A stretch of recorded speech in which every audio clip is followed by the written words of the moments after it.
Hey, everybody, we are live. Sorry for some of the technical difficulties getting on real quick, but thank you for joining us again for Spreading Life or Surviving Quarantine by Spreading Life. And today we have Nathan Bennett with us. Nathan is an amazing person that I know very well, that is just a life-giving person that has so much just give back and just kindness and love. So let's just get started, Nathan, real quick, and introduce yourself. Well, first of all, thank you. You are too kind for those kind of words, but thank you. And I'm Nathan Bennett from Dalton, Georgia, married with a wonderful grandson, work with Mohawk Resilient as a safety professional, and just trying to save lives and make differences one person at a time. That's it. Amen. And that's one thing that I really want to talk to you about is you're very mindful of yourself. And so that's where I just want to go ahead and hop on into it. And I want to talk to you about your mindfulness because I get to know some of the things that you do. And I love it because it makes my heart so happy. So we're going to talk about first at work and basically having the conversation that we had the other day about, you're in safety. And we talk a lot about our health and overall health and our gut reactions that we currently have. And that serotonin is in our gut. It's our safety cop of the body. And as somebody that's in a safety role, how are you corresponding to this currently? Wow. I have learned over the years to trust my instincts, trust my guts, but I don't let that emotion flood that instinct where I used to. So, but I still go by the gut instinct. I think there's a lot to be said about that. And so when I get that gut instinct, I want to connect with whatever person, whatever circumstance, whatever's happening at that moment that gives me that feeling. And I must reach out and connect with it for me. And so let's talk specifically. So you are in the safety role. You're having to go in and you have to be right now some of the enforcer. And we talk about this about not being a police and that it's all about having relationships. But at this time, I know that you talked about the other day how you got really upset and you really got just like kind of sad because you knew that you may be impacting lives. And I think that's the gratitude that I have towards you is the mindfulness in that moment.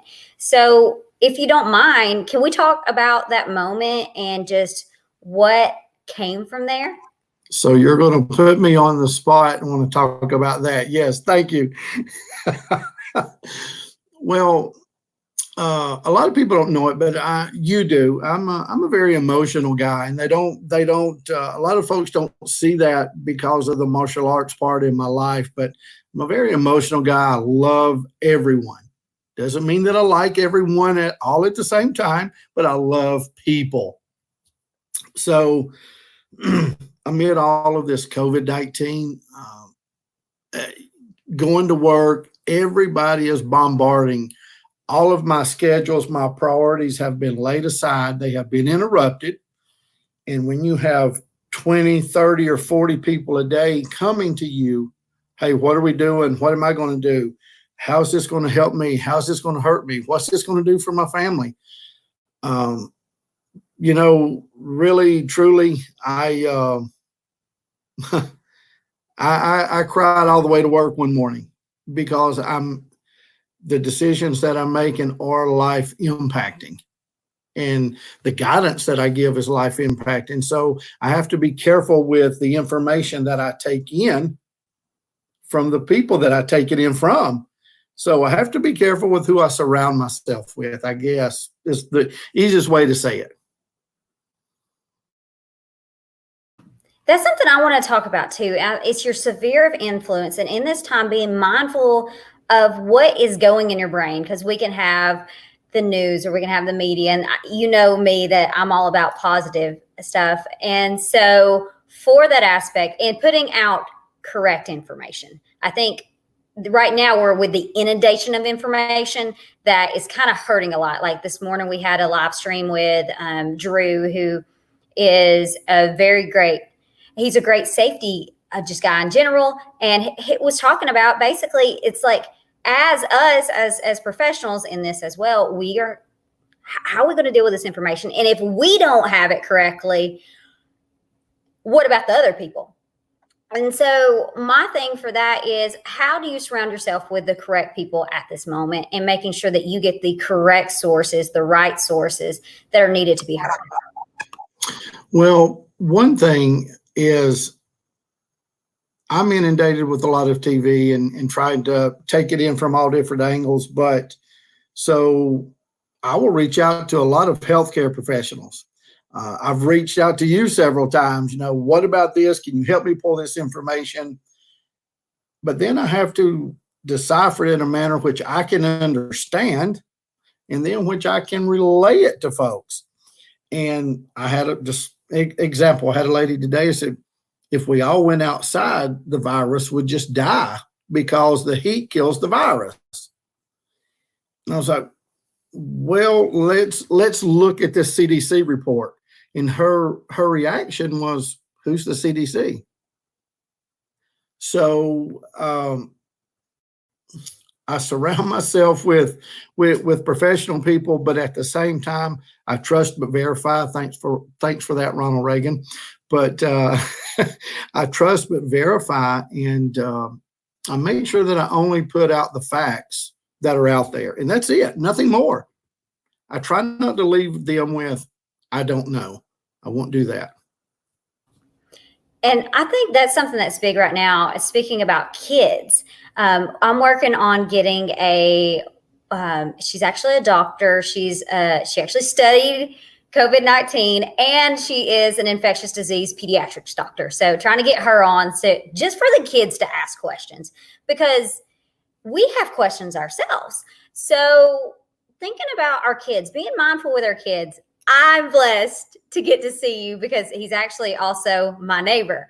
So I get to see. And so the other day, I want to tell the story on you. My husband sent me a message, and he's like, he looked at, or it was a picture, and it was of Nathan and his grandson. So he has his grandson a lot, and Liam, and they were just out there, and they had a sign that was made that said honk. What did it say? One side it said honk your horn. The opposite side said blow your horn. And we had just come up with this idea through, I call it intellectual wellness, being creative. And I said, you ever been tailgating? Knowing he's 7, he's never been tailgating. So I said, let's make a sign. Let's go tailgating. I don't know who had the best time, whether it was Liam, myself, or probably the 100 people who rode by blowing the horn. And you actually came out and were part of it. I'm sorry, but you were a distraction far more. But it was great. People slowed down. People smiled.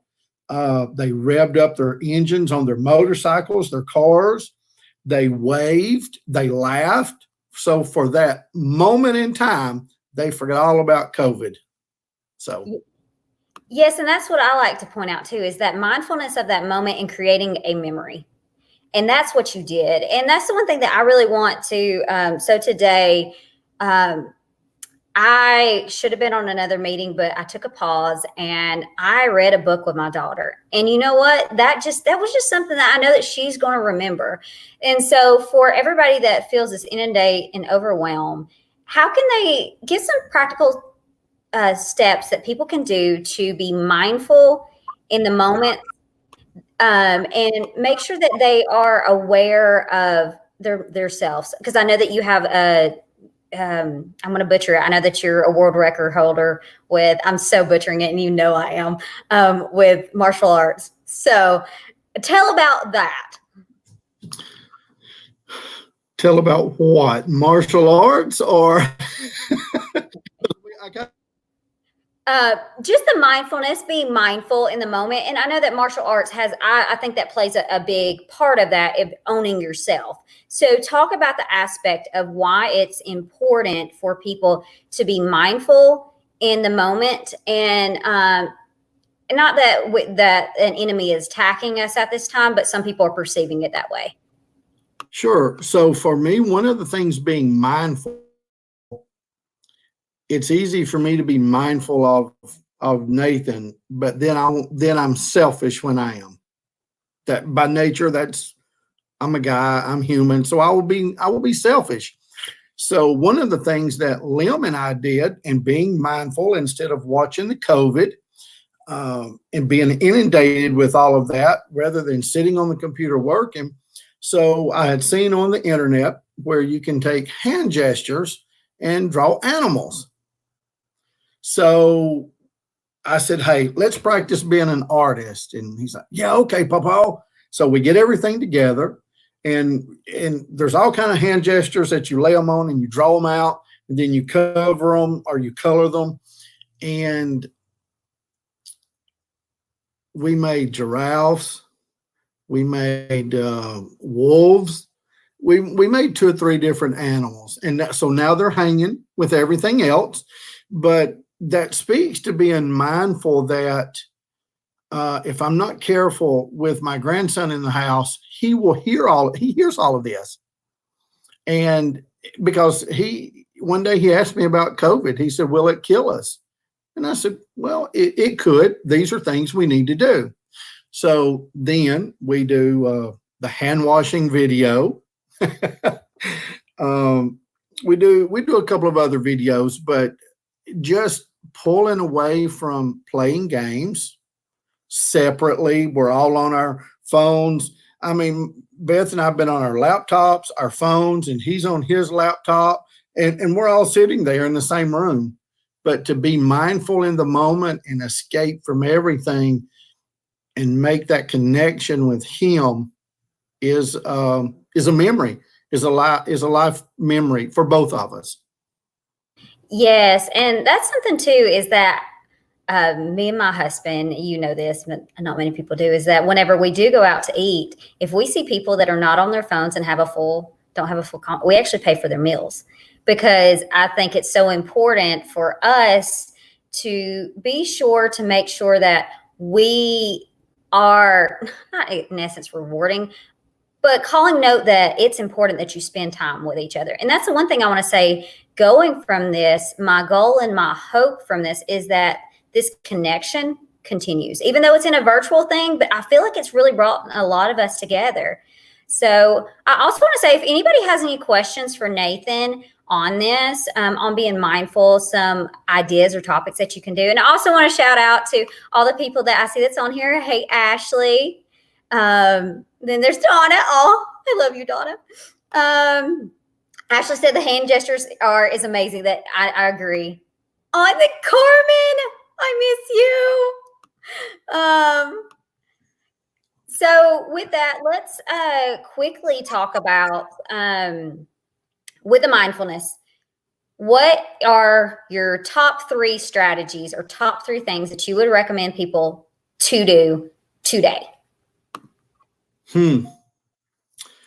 For me, this is what I recommend is values, and we all have a lot of core values, but for me, over the years, I have laid a lot of things, humanly aspect things, to the side. So I've made God number 1 in my life, not my wife, not my grandchildren, not my mom, dad. If I make God number 1 in my life, he will make sure that everything else falls into line. But in doing that, I have to surrender to him. I must be a servant. And I'm not talking about just to God, but for me, if I do the core value for God in being a servant, then it allows me, and it's a necessity for me to make sure the family is well, all right, physically, emotionally, but then there's it brings empowerment, which brings in play intellectual. And I've got some notes here. I'm trying to look intellectual wellness, because when I do those three things, God is my value, and I'm trying to be a servant, and not just to God, but to everyone around me, because I'm in the safety world. I am a servant. I'm not a policeman. And now, the 5 years I've been doing it, people are really getting that. So having the servant attitude, worrying about people's wellness, and empowering people. When you empower people to be creative, be challenging, attain goals, dream, think outside the box. When you do those things, phenomenal things happen. That's all I can say. And I agree. And you know that our philosophy is wise. So if anybody that has not seen us, we work speed is to work wise or live wise. And wise, it means to be well intelligent. Intelligence is emotional intelligence, but it's also process improvement. So if anybody's ever heard of lean, think lean, but instead of waste, because sometimes waste can be people, it is frustration management. And so we try to deal with the stressors. And then safety and empowerment. For me, mine actually comes from a lot of my beliefs that I have been with people, seen how and then going back into my beliefs and seeing how can we move this all together. And it's all about loving people. And I think that's something that I think we both resonate. And it's no matter if you have faith or not, or if you believe in something else, it's about connecting to something bigger and connecting to something that matters in a deeper, more a meaningful matter. And I think whenever you take that off, you take that pressure off your shoulders, and you can have more of a mindfulness, because the cortisol, we talk about cortisol, that's our stress hormone of the body. It actually cuts off our learning centers of the brain. So when we're stressed, we can't think, we can't be creative, we can't grow. So with that, if anybody has any questions, please leave them in the comments below. And I also am going to pop up a few things that has said. So Ashley said, my husband mentioned today, we may feel we aren't doing and teaching our daughter all the things at this moment, but we are providing a stable, safe plaza for her. Amen. Yeah. Yes, that is wonderful. And I agree that. And then she said, I'll put that up there. And then Nathan is the Amy. Yes, he is. And okay, so here's my thing. Everybody loves you because you love people. And I think that's something that's the reason why I wanted you on here too, is so that people can see that you can be mindful. You also can be a man, because sometimes there's an ego and a pride thing that comes with that. And it's okay.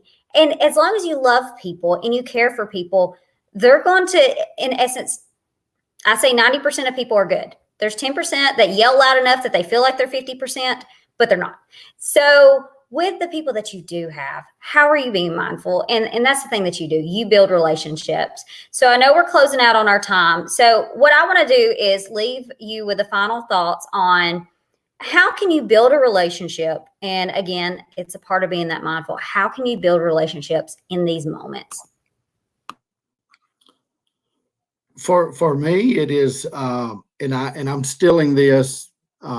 I'm stealing this. I'll give Paul DeCock all the credit for this one, but it is ruthless focus and ruthless simplification and reinvestment in your team. So he takes that to the work level. But if I have relentless focus on my core values and I simplify things, get rid of all of the noise and the garbage, because survival, food, clothing, and shelter is simple. Okay. If I invest in my team, which is my home and then my work, and if I invest, I will get a return, and they will get a return. So I agree. And I love that. And I so appreciate you. And I'm so grateful for you. Thank you for coming on and talking with us. And thank you for all that watched. It was such a blessing to have y'all. Oh, hey, Mike, I see that you're on too. Someone throw that one up. Mike is awesome as well. Y'all are such a blessing. And I hope that you have an awesome day tomorrow. Catch back with us at 4:30 Eastern Standard Time. We're continuing the series on surviving quarantine by spreading life. And we will be talking with Joe Kim. JK is how he goes by. And he's just a fun guy. He's in the hospitality industry, which has been hit pretty hard right now. So he's going to talk about just how creating the life that you want right now. And you may have a pause right now, or may be a time for adaptation or a pivot or whatever it may be. And so we're going to talk about that. So thank you all. And I hope you have an awesome, You guys, all of you. y'all are awesome. Bye.